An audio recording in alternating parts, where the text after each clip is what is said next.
This probably isn't going to work. Okay. So I remember when I was in college, I made these drawings of a woman with an axe. That sounds a little weird. They weren't like part of a project or assignment or anything, just like in my sketchbook that I had while I was at school. I made probably only like 2 or 3 drawings, if I'm making an educated guess. I haven't seen them in a while. But I made these drawings of, they were all of the same character, and it was just this sort of, I thought of her as like this barbarian queen type woman, and her main defining trait was that she had this axe that probably isn't very practical, but we're not gonna go there today.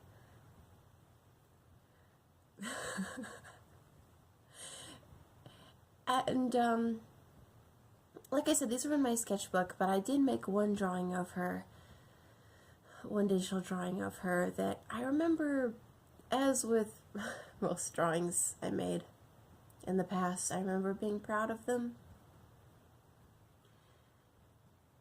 But, yeah, it wasn't that great. So, when I rediscovered it recently, I thought, oh shoot, there's like a cool idea here, like this barbarian queen with this like stupid big axe. So I of course decided to redraw it, because I like redrawing. Like 90% of my videos on my channel so far are just me redrawing things. Maybe one day I'll make an original art. I make no promises. So, I want to really specifically compare and contrast the first drawing that I made versus the remake of it, just because I want to talk about the things that I've learned. This isn't like an educational video, because probably everybody knows the things that I didn't know in 2012. I just sort of think it's interesting to point out how much I didn't know about anything. So, the first thing is composition. It was essentially a character design, which is just a person standing there, and I put her on a horizontal canvas, essentially a landscape. So you have like this giant empty landscape with this person standing in the middle, and I'm sure, yeah, I can imagine ways that could work. This wasn't one of them. It didn't work at all, because there's nothing in the background, just so the entire composition. But for some reason, yeah, so there's like this giant empty is that a word?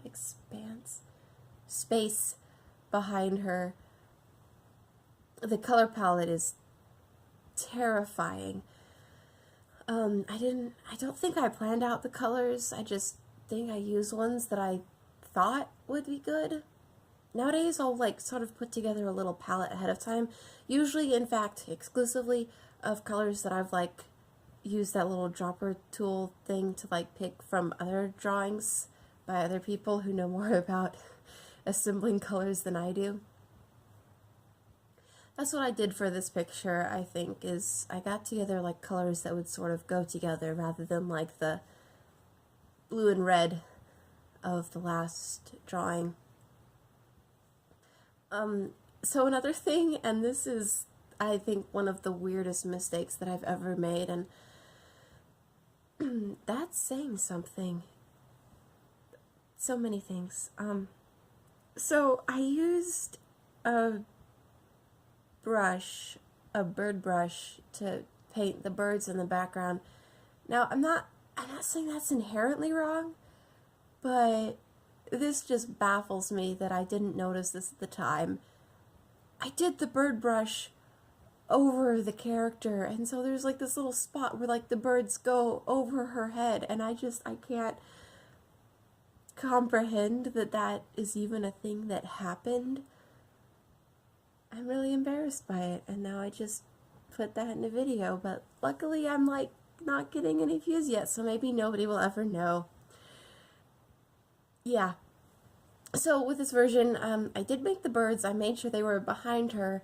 I put her on a vertical canvas, and I tried to make the background interesting with like different layers. Like everything was on one plane in the original. So here, I've got like mountains in the background. I've got stuff kind of behind her. I've got like these neat rocks, sort of right by where she's standing.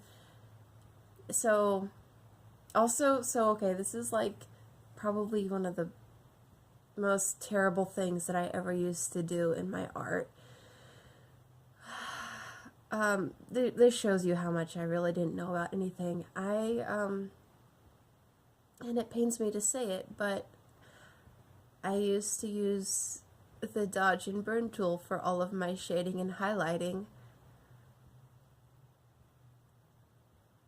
And then one day, one blessed beautiful day, I saw a tutorial. It wasn't even a video tutorial, because I don't think I knew video tutorials existed. It was this tutorial, and the person in the tutorial was like, no, don't do that. And I was like, oh, okay, I won't do that. And then my art got a whole lot better. So, okay, so just for the sake of transparency, I still do use the dodge and burn tool. I do believe it has its uses, but your sole source of shading and highlighting is not one of them. Anyhow, this video is going to be kind of long. I do have like a few more things that I was like planning on saying, but I don't want it to get terribly long, so I'm going to wrap it up now. Thank you so very much for watching and learning about at least a few of the terrible and embarrassing mistakes that I made when I was younger, and I will see you later. Oh yeah, if you've ever redrawn an artwork, or multiple artworks, link me to them in the comments, because I really want to see, because I love it when artists redraw their work. Okay, I think that was all I had to say. Well, except for the things I've decided not to. Okay, bye.